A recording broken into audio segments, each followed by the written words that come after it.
all yours, please. Anyway, thanks very much for coming out. Yeah, this is just, I just wanted to confirm what the earlier press release was.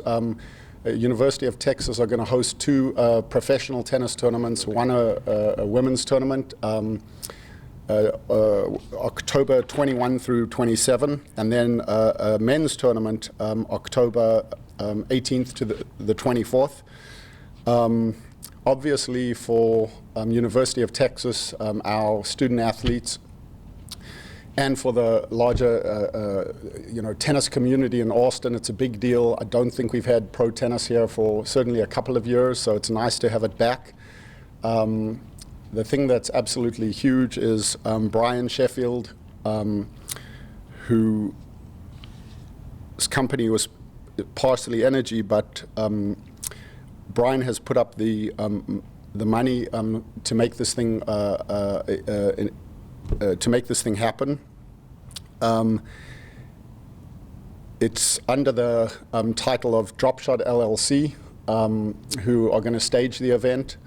The tournament director is Christo van Rensburg, who was a former #1 tennis player in the world in doubles.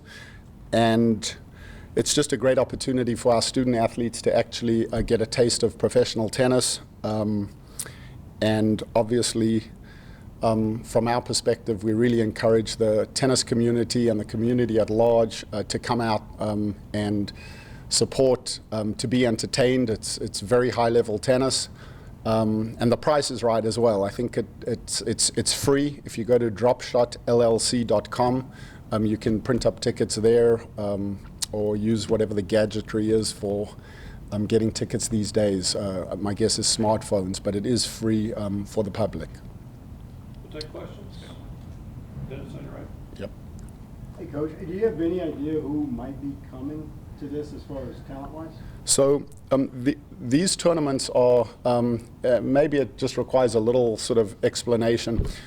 In professional tennis, you look at the Grand Slams are the highest, and those are worth millions of dollars. And then just like, and I don't know baseball, but I would imagine you have the major leagues, and then you go down AAA, AA, and so on and so forth. So these tournaments are just at the purse for the week is $15,000. So it's sort of the lower tier events. In terms of the level of players, I believe our #1 player, Bianca Torati, on the acceptance list is the highest international ranked player, and she's around 340 WTA in the world. So you're getting very, very good players, but not the top tier players. I would add one thing separate and apart from the opening, from the question, is Christo, who's the tournament director, and Brian, even though it is at the 15,000 level, purse level, are just doing an unbelievable job of staging a great event. HEB are the title sponsor.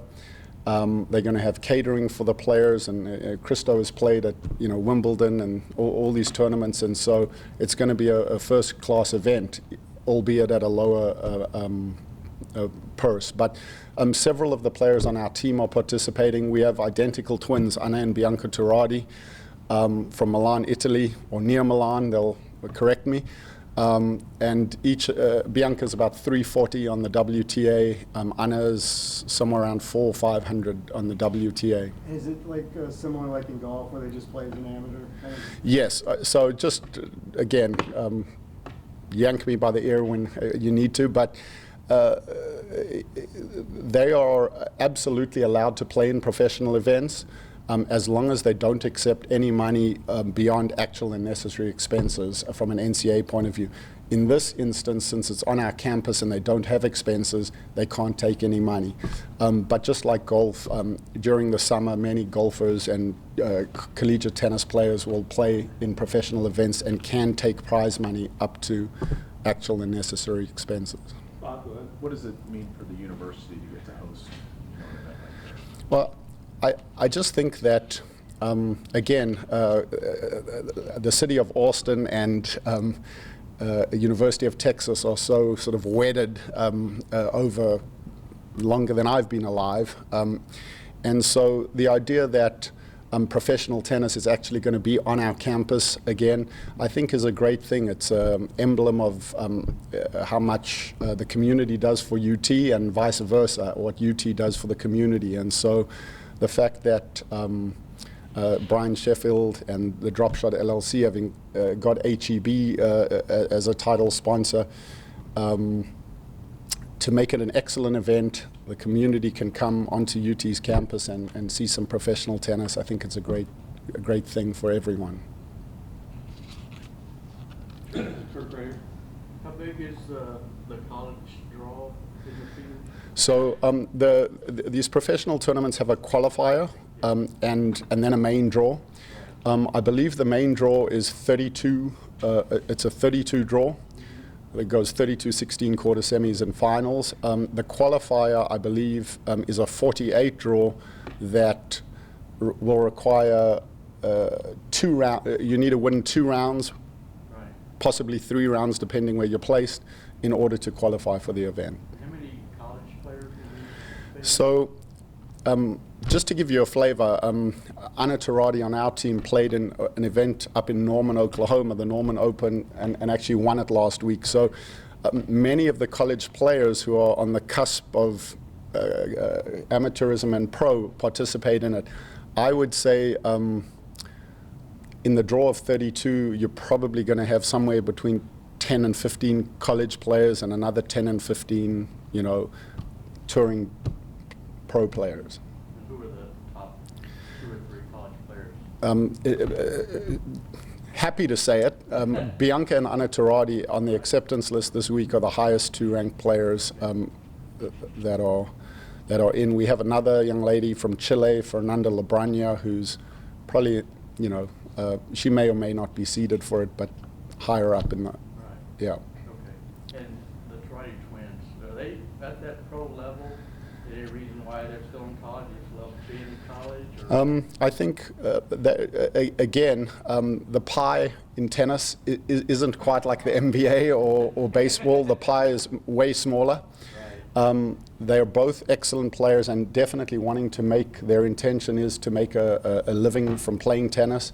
They come from a family who are very keen on the education as well. The father is an orthodontist and the mother is I'll call her, she'll slap me, but I'll call her a fashionista from Milan. And so both of them are exceptional students as well as tennis players. So they're going to finish up their senior year, and I anticipate you seeing them playing in the higher echelons of tennis over the next few years. Where do they want to take their game? What facet of their game do they want to improve the most before they get to that level? I think that's interesting. I mean, I think just in terms of, tennis jargon, they're obviously twins, but very separate people. I think for both of them, certainly for me as the head coach this year, working with them on some of the sort of the psychological aspects of competing are important.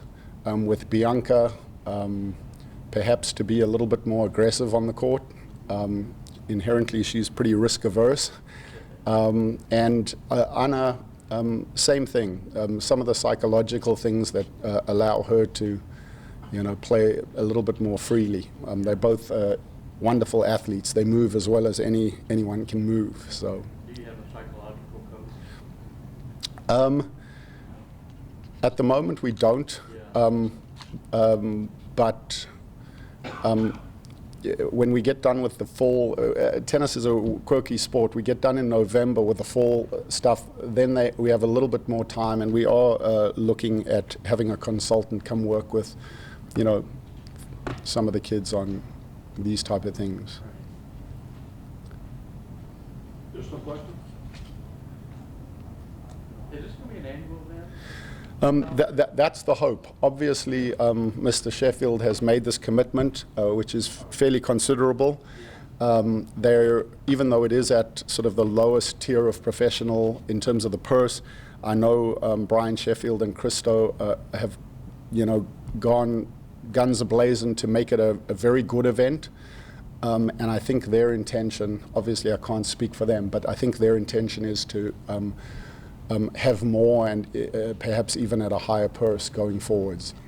And are there similar tournaments around the country like this? Yes, yeah. So just professional tennis is organized around the world, really. The pro circuit level is $15,000, $25,000, $60,000, $80,000 purses, and then it goes up to, you know, 100, 150 would be analogous to whatever the middle realm is for baseball, and then it goes up to the main WTA and Pro Tour events, which, you know, most of the purses are in excess of $500,000 or $1 million a week. Last question I have, did you try to recruit Coco Gauff? She came out of the womb like hitting, she just, you know, hitting winners. So, no. I think the writing was on the wall like 2 years ago at 13. She won the French Open juniors. So I think she was cured of any NCAA aspirations with that. Yeah.